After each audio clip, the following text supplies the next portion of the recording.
मराठा समाजाला शिक्षण आणि नोकरीमध्ये 10% स्वतंत्र आरक्षण।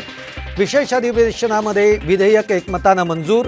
सुप्रीम कोर्टात आरक्षण टिकणार असल्याचा शिंदेंना विश्वास।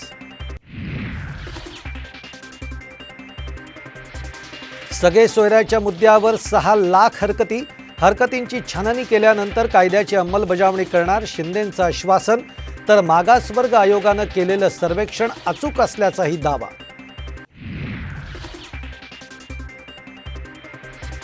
सगळे सोयऱ्यांच्या अंमलबजावणीवर जरांगे पाटील ठाम। उपोषणाला पुन्हा सुरुवात। उपचार न घेण्याचा आणि पाणीही न पिण्याचा केला निर्धार।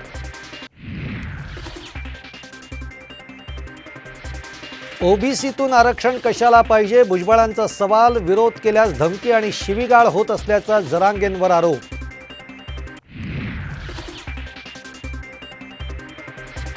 मराठा आरक्षणाचं भवितव्य सुप्रीम कोर्टाच्या निकालावर अवलंबून। शरद पवारांची मराठा आरक्षण विधेयकावर सूचक विधान।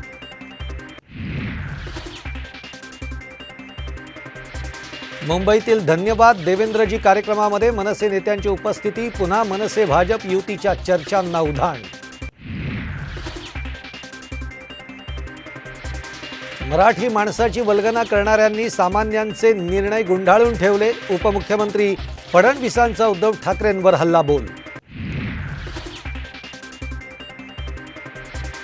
शरद पवार गटातील आमदारांना अपात्र का केलं नाही। अजित पवार गटाची नार्वेकरांच्या निर्णयाविरोधात मुंबई हायकोर्टात धाव। तर उद्या होणार याचिकेवर सुनावणी। आणि पुणे पोलिसांची दिल्लीमध्ये छापेमारी। तब्बल 600 किलो ड्रग्सचा साठा जप्त। तर पुण्यातूनही 400 किलो ड्रग्ज सीज।